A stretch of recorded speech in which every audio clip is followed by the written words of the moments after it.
Welcome to Dhruv DA education channel. और अब हम अपने चैनल पर जो है एनसीईआरटी का सेशन शुरू करने जा रहे हैं, जिसमें हम 9th क्लास से लेकर 12th क्लास तक की एनसीईआरटी की बुक्स को क्लियर करेंगे और जो एग्ज़ाम ओरिएंटेड टॉपिक्स हैं उनको क्लियर करेंगे। तो let us start. 9th class की ज्योग्राफी से हम स्टार्ट करते हैं। और 9th क्लास की ज्योग्राफी का फर्स्ट चैप्टर है इंडिया साइज़ एंड लोकेशन। इसमें हम इंडिया के बारे में पढ़ेंगे, उसका साइज़ और उसकी इंडिया जो है वर्ल्ड में लोकेशन कहाँ है, उसके नेबरिंग कंट्री कौन कौन से हैं। तो एज़ यू नो, इंडिया जो है वर्ल्ड की one of the oldest civilization है और लास्ट 5 डिकेड के अंदर इंडिया ने जो है काफ़ी प्रोग्रेस किया है। चाहे कोई भी फील्ड है, एग्रीकल्चर के मामले में आप देख लीजिए, इंडस्ट्री के मामले में देख लीजिए, टेक्नोलॉजी और ओवरऑल इकोनॉमिक डेवलपमेंट जो है लास्ट 5 डिकेड में काफ़ी हुआ है। साथ ही वर्ल्ड हिस्ट्री के अंदर भी इंडिया का जो कंट्रीब्यूशन है वो ज़बरदस्त रहा है। तो अब हम इंडिया की जो है लोकेशन की बात करेंगे। इंडिया जो है कितने लैटिट्यूड और लॉन्गिट्यूड पे लोकेट करता है। एज यू नो, लैटिट्यूड जो है इक्वेटर के जो पैरेलल लाइन है ये इक्वेटर है, और इसके जो पैरेलल लाइन जो चलती हैं ये लैटिट्यूड कहलाते हैं। और लॉन्गिट्यूड जो हैं ये नॉर्थ पोल से साउथ पोल को कनेक्ट करने वाली जो लाइनें हैं इनको लॉन्गिट्यूड कहलाते हैं, या लाइन ऑफ मेरिडियन भी कहते हैं। तो जब हम किसी भी कंट्री को लोकेट करते हैं, किसी भी सिटी को लोकेट करते हैं, तो हमें लैटिट्यूड और लॉन्गिट्यूड उसके एग्जैक्ट पता होना चाहिए। तो इसीलिए सबसे पहले हम लोकेशन की जब बात करेंगे तो जो इक्वेटर है, इक्वेटर से जो अप वाला पार्ट है वो नॉर्दर्न हेमिस्फेयर कहलाता है। और आप देखें इंडिया की जो लोकेशन है वो टोटली नॉर्दर्न हेमिस्फेयर में है। इक्वेटर से टोटल हाफ साइड में है ऊपर की तरफ। तो इंडिया जो है टोटली नॉर्दर्न हेमिस्फेयर में पड़ता है, इक्वेटर से अप साइड में पड़ता है। और अब हम इसके जो है इंडिया का हम लैटिट्यूड को हम देखेंगे कि इंडिया जो है कितने लैटिट्यूड पर इंडिया पड़ता है। इंडिया के लैटिट्यूड को हम अगर लोकेट करना है सही से तो हम इसको थोड़ा मैप सेक्शन में लेके जाते हैं हम, क्योंकि इसमें सही तरीके से दिया हुआ है। इंडिया जो है 8 डिग्री नॉर्थ लैटिट्यूड पे पड़ता है। यहाँ पे अगर ये वाली लैटिट्यूडनल लाइन है ये 8 डिग्री है, और 8 डिग्री लाइन पर जो है 8 डिग्री 4 मिनट बोलते हैं इसको, 8 डिग्री 4 मिनट पर जो है हमारा कन्याकुमारी या इंदिरा पॉइंट जो है नॉर्दर्न साउदर्न मोस्ट पॉइंट पड़ता है। तो ये पड़ता है 8 डिग्री 4 मिनट नॉर्थ में। अब ये नॉर्थ इसलिए कहा गया है, 8 डिग्री 4 मिनट नॉर्थ से लेकर के 37 डिग्री 4 मिनट नॉर्थ तक ही पड़ता है। नॉर्थ कहने का रीज़न ये है क्योंकि नॉर्दर्न हेमिस्फेयर में है, इक्वेटर से अप साइड नॉर्दर्न ही काउंट होगा, इसलिए जो हमारा लैटिट्यूडनल काउंट है वो इन्होंने दिखाया यहाँ से इस लाइन के थ्रू दिखाया है 37 डिग्री 6 मिनट नॉर्थ से लेकर 88 डिग्री 4 मिनट नॉर्थ तक। तो ये जो डिस्टेंस है ये हमारा लैटिट्यूडनल एक्सटेंड है। लगभग 30 लैटिट्यूड जो हैं इसको क्रॉस करने पड़ते हैं। तो ठीक ऐसे ही अगर हम लॉन्गिट्यूडनल एक्सटेंड की बात करेंगे तो लॉन्गिट्यूडनल जो एक्सटेंड है वो 68 डिग्री है, 68 डिग्री ईस्ट। अब ईस्ट में इसलिए क्योंकि हमने पहले भी बताया है कि जो लाइन प्राइम मेरिडियन जो ग्रीनविच लाइन जो है, जो ग्रीनविच लाइन से जो भी एरिया जो है वो ईस्ट साइड में पड़ते हैं तो वो सभी कंट्री ईस्टर्न कंट्री कहलाते हैं, और जो ग्रीनविच लाइन से वेस्ट साइड में पड़ते हैं तो वो कंट्री जो हैं वेस्टर्न कंट्री कहलाते हैं। तो अब हम जब लॉन्गिट्यूड की बात करेंगे तो ये 68 डिग्री, अगर ये देखेंगे 68 डिग्री लॉन्गिट्यूड जो है ये वाला जो लॉन्गिट्यूड है ये 68 डिग्री ईस्ट से लेकर और जो है इंडिया 97 डिग्री ईस्ट तक पड़ता है। ये 96 डिग्री ईस्ट है, तो अरुणाचल प्रदेश जो है इधर ये 97 डिग्री ईस्ट पे आके पड़ता है। तो ये जानना बहुत ज़रूरी है कि लैटिट्यूड और लॉन्गिट्यूडनल डिस्टेंस जो है इंडिया की वो कितनी है। और फिर इम्पोर्टेंट फैक्टर ये भी है कि जो ट्रॉपिक ऑफ कैंसर है, ये ट्रॉपिक ऑफ कैंसर को 23 डिग्री 30 मिनट नॉर्थ कहा जाता है। ये इंडिया के लगभग मिडिल से निकलता है और इसको 2 पार्ट में डिवाइड करते हैं, नॉर्थ इंडिया और साउदर्न इंडिया। साथ में ही अगर हम इंडिया में जब देखेंगे तो इसके अलावा इंडिया के ईस्ट साइड में जो पड़ते हैं बे ऑफ बंगाल है, बे ऑफ बंगाल में अंडमान निकोबार आइलैंड पड़ते हैं, और जो वेस्ट साइड है, वेस्ट साइड में लक्षद्वीप आइलैंड पड़ते हैं। तो ये बे ऑफ बंगाल में अंडमान निकोबार आइलैंड और अरेबियन सी जो वेस्ट में पड़ता है, इसमें ये लक्षद्वीप आइलैंड पड़ते हैं।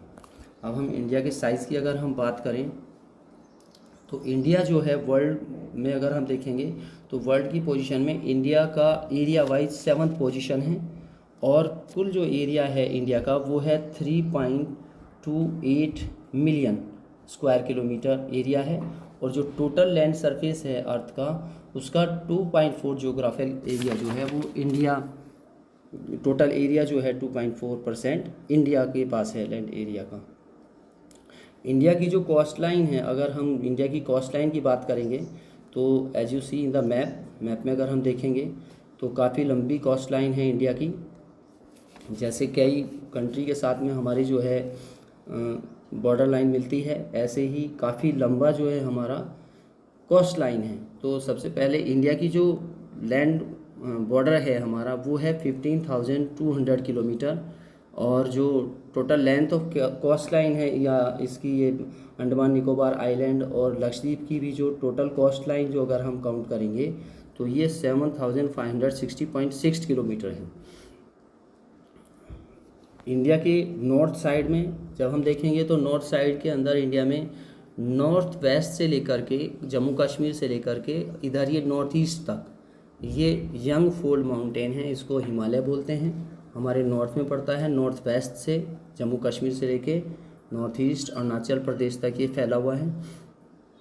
और फोल्ड यंग माउंटेन क्योंकि सबसे जो माउंटेन बने हैं उनमें बाद में बनने वाला है, और फोल्ड माउंटेन इसलिए क्योंकि टेक्टोनिक प्लेट की वजह से उनके कोलाइजन उनके टकराने के कारण जो ज़मीन ऊपर उठ के माउंटेन बने हैं उनको फोल्ड माउंटेन बोलते हैं। तो हिमालय फोल्ड और यंग माउंटेन है। इंडिया की जब हम बात करते हैं 22 डिग्री नॉर्थ लैटीट्यूड से इंडिया जो है साउथ की तरफ को टेपर होना शुरू हो जाता है। अब ये टेपर का मतलब ये है कि ये थोड़ा इसकी जो शेप है वो ट्रायंगल शेप की होनी शुरू हो जाती है, और ये आप बता चुके हैं पहले भी कि एक तरफ जो है इसमें बे ऑफ बंगाल पड़ता है ईस्ट साइड में, और जो है वेस्ट साइड में अरेबियन सी पड़ता है। अब हम अगर देखें लॉन्गिट्यूडनल और लैटीट्यूडनल एक्सटेंट की बात करें तो देखने में हमें ज़रूर लग रहा है कि जो इंडिया की जो हाइट है वो ज़्यादा है ब्रीथ की तुलना में, लेकिन आप अगर लैटीट्यूड की काउंटिंग करेंगे तो लैटीट्यूड जो हैं वो भी लैटीट्यूड की काउंटिंग लगभग 30 डिग्री बैठती है, और लॉन्गिट्यूड जो है उसकी भी काउंटिंग जो है वो ये 30 डिग्री तक ही बैठती है। तो लंबाई चौड़ाई इंडिया की लगभग बराबर है। अब लंबाई जो है जो लैटीट्यूड वाला एरिया है, लैटीट्यूडनल से ये फ़र्क पड़ता है कि जो प्लेस जो हैं लैटीट्यूड पे होते हैं, जैसे जैसे जो है लैटीट्यूड पोल की तरफ बढ़ते चले जाते हैं तो वहाँ पर जो है रातें जो हैं लंबी होनी शुरू हो जाती हैं, दिन छोटे। उसका रीज़न ये है कि इक्वेटर के जो एरिया जितने पास होगा वहाँ सनलाइट उतनी डायरेक्ट सीधी पड़ेगी, और जो इक्वेटर से दूर होते चले जाते हैं जो भी लैंड सरफेस इक्वेटर से दूर होते चले जाते हैं वहाँ जो है सनलाइट जो है थोड़ी तिरछी पड़ती है, और तिरछी पड़ने के कारण वहाँ शाम जल्दी होती है और सुबह देर से होती है और रातें लंबी लगने लगती हैं।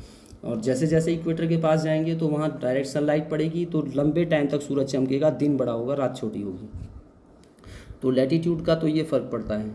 अब लॉन्गिट्यूड का भी फ़र्क पड़ता है कि जब हम गुजरात में हैं 78 डिग्री 7 मिनट पे, और इधर हम अरुणाचल प्रदेश में हैं 97 डिग्री 25 मिनट पे, तो जो गुजरात का जो टाइम होगा वो अरुणाचल प्रदेश के टाइम से 2 घंटे पीछे होगा, 120 मिनट पीछे होगा। उसका रीज़न ये है कि हर एक लॉन्गिट्यूड पर जब ईस्ट की तरफ बढ़ते हैं तो 4 मिनट का टाइम एक्सटेंड होता चला जाता है। जब आप गुजरात में हैं तो यहाँ 68 डिग्री 7 मिनट लॉन्गिट्यूड पे हैं, लेकिन जब अरुणाचल प्रदेश चले जाते हैं तो 97 डिग्री 25 मिनट हैं। इनके बीच का जो डिफरेंस है लगभग 30 लॉन्गिट्यूड का डिफरेंस बैठता है, और 30 लॉन्गिट्यूड हर लॉन्गिट्यूड पे 4 मिनट का डिफरेंस पड़ जाता है, टाइम बढ़ जाता है ईस्ट की तरफ जितना करते हैं तो 120 मिनट एक्स्ट्रा होगी। इसका मतलब जो है 2 आवर, यानी कि 2 आवर जो है अरुणाचल प्रदेश में एक्स्ट्रा होगा।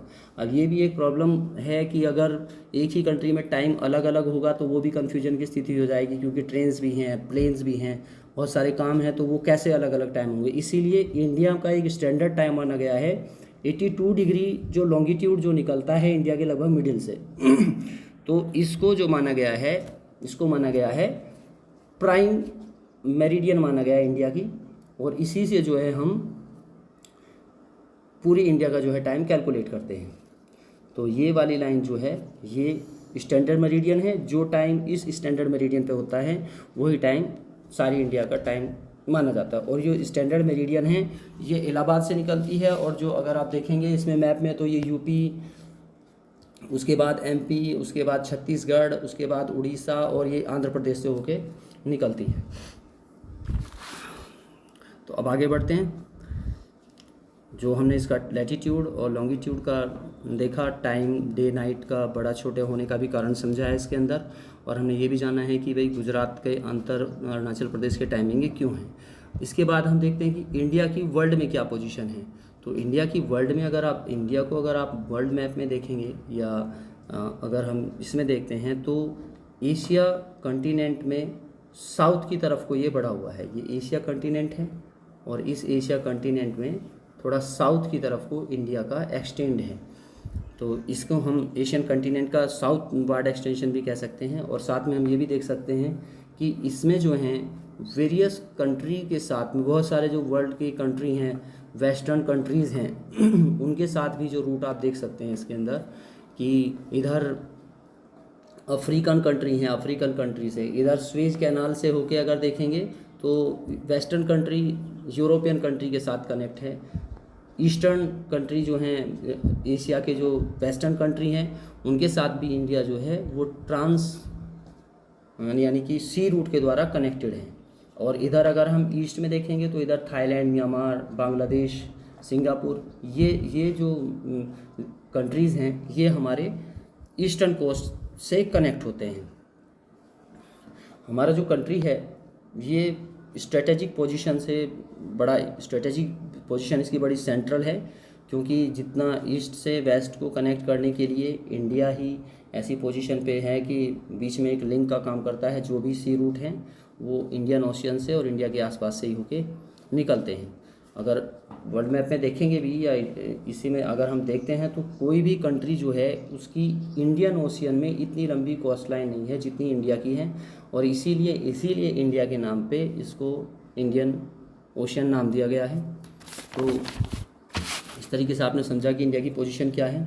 अब हम देखते हैं कि इंडिया का जो है नेबरिंग कंट्री के साथ में कौन कौन से इंडिया के नेबरिंग कंट्री हैं और वर्ल्ड के साथ इंडिया का कैसे कनेक्शन रहा है। तो पुराने टाइम में जब मिडिल सेंचुरीज़ की बात है उस समय अगर हम देखें तो उस समय इंडिया को आने जाने के सी रूट का किसी को ज़्यादा को पता नहीं था। तो मेनली जो लोगों का मूवमेंट होता था, आना जाना होता था, वो पासेस के थ्रू होता था। हिमालय के अंदर जोजिला पास, चिपकिला पास, नाथुला पास, इन पासेस से होकर ही दूसरे कंट्रीज़ में लोग आना जाना करते थे। ट्रेडर्स आते थे और ट्रैवलर्स आते थे। हमारा जो ट्रेड होता था, कमोडिटी थी, आइडियाज़ थे, वो एक्सचेंज होते थे। जो आर्किटेक्ट हैं अगर हम देखें, हमारे उपनिषद हैं, रामायण हैं, पंचतंत्र की स्टोरियां हैं, वो जो दूसरे कंट्री में गई, डेसिमल सिस्टम जो हमारे कंट्री से गया और इंडियन न्यूमरल सिस्टम भी जो गया, वो सब जाने का जो मीडियम था या जो ट्रैवलर आए या इंडिया से जो लोग गए वो मेनली लैंड रूट के थ्रू ही गए। और लैंड रूट के थ्रू ही स्पाइसेस और जो मर्चेंडाइज वगैरह का जो ट्रेड था डिफरेंट कंट्रीज़ में वो होता था, वो भी लैंड रूट के थ्रू ही होता था। दूसरी तरफ ये है कि जो हमारे कंट्री के अंदर जो हैं दूसरे कंट्रीज से जो आए, गल्फ़ कंट्री से भी बहुत सारे आए, या पर्शियन कंट्री, ग्रीक कंट्री से ग्रीक स्कल्पचर आया और वेस्टर्न जो स्टाइल था वो भी आया। तो वो जो ग्रीक कंट्री के जो डोम शेप जो हैं, हमारी एंशियंट जो मोन्यूमेंट है या एंशियंट जो आर्किटेक्चर है उसमें कोई डोम शेप दिखाई नहीं देता है। ये सभी जो बाहर के जो आर्किटेक्ट था उसका प्रभाव पड़ा है। तो बेसिकली ये सब जो चीज़ें जो हैं ये लैंड रूट के थ्रू ही यहाँ तक पहुँची हैं। अब हम इंडिया के नेबर की बात करेंगे। इंडिया के नेबर कौन कौन हैं? इंडिया के टोटल 28 स्टेट हैं और 8 यूनियन टेरिटरी हैं। तो साउथ एशिया में इंडिया पड़ता है। और इसकी जो लैंड बाउंड्री है अगर आप देखेंगे तो वेस्ट साइड में अफ़गानिस्तान और पाकिस्तान के साथ कनेक्ट हैं, अफ़गानिस्तान और पाकिस्तान के। और नॉर्थ में अगर देखेंगे तो चाइना के साथ कनेक्ट हैं, तिब्बत के साथ कनेक्ट हैं, भूटान के साथ कनेक्ट हैं। और इधर अगर हम ईस्ट में देखेंगे तो बांग्लादेश और म्यांमार के साथ हमारी जो बाउंड्री लाइन है वो कनेक्टेड हैं। साथ में अगर हम देखेंगे तो 2 आइलैंड भी हमारे जो हैं पड़ते हैं, 2 आइलैंड भी हमारे जो हैं कंट्री को कनेक्ट, नेबरिंग कंट्री में ही आते हैं। ये आइलैंड हैं, एक तो आइलैंड है श्रीलंका, और श्रीलंका जो है वो श्रीलंका के बारे में जब हम बात करते हैं तो श्रीलंका जो कनेक्ट होता है वो एक नैरो सी चैनल के थ्रू कनेक्ट है इंडिया के साथ में। और इसके ईस्ट साइड में जो है इंडिया के श्रीलंका के ईस्ट साइड में जो चैनल पड़ता है इसको बोलते हैं पाक स्ट्रेट बोलते हैं। और जो वेस्टर्न साइड में जो एरिया है उसको बोलते हैं, ये वाला जो डायरेक्शन है इसको बोलते हैं पाक स्ट्रेट। और वेस्ट साइड में जो पड़ता है इसको गल्फ ऑफ मन्नार कहा जाता है। और लक्षद्वीप से जब हम साउथ की तरफ बढ़ते हैं, साउथ डायरेक्शन में जब हम लक्षद्वीप से बढ़ेंगे तो इसमें हमें कंट्री दिखाई देगा मालदीव्स। तो ये लक्षद्वीप है और इससे नीचे मालदीव पड़ता है।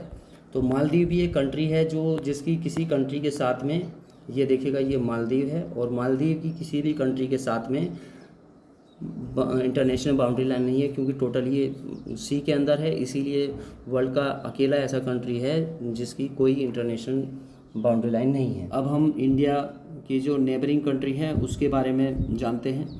तो इंडिया की साउथ एशिया के अंदर अगर आप देखते हैं तो स्ट्रेटेजिक पोजीशन है। इंडिया की 28 स्टेट्स हैं और 8 यूनियन टेरिटरी हैं। और इंडिया जो है अपनी, अगर हम देखेंगे भी, बाउंड्री शेयर करते हैं। बाउंड्री इंडिया की पाकिस्तान के साथ कनेक्ट है, और पाकिस्तान से हमारा अगर देखें जम्मू कश्मीर कनेक्ट है, और जम्मू कश्मीर के बाद पंजाब भी कनेक्ट है पाकिस्तान के साथ, राजस्थान कनेक्ट है, और लास्ट में फाइनली गुजरात कनेक्ट है। ठीक है। और अगर हम अफ़गानिस्तान से देखें तो अफ़गानिस्तान से हमारा जो टॉप मोस्ट वाला है ये लद्दाख वाला रीजन जो है ये अफ़गानिस्तान के साथ कनेक्ट करता है। चाइना जो है, चाइना हमारा नेबरिंग कंट्री है।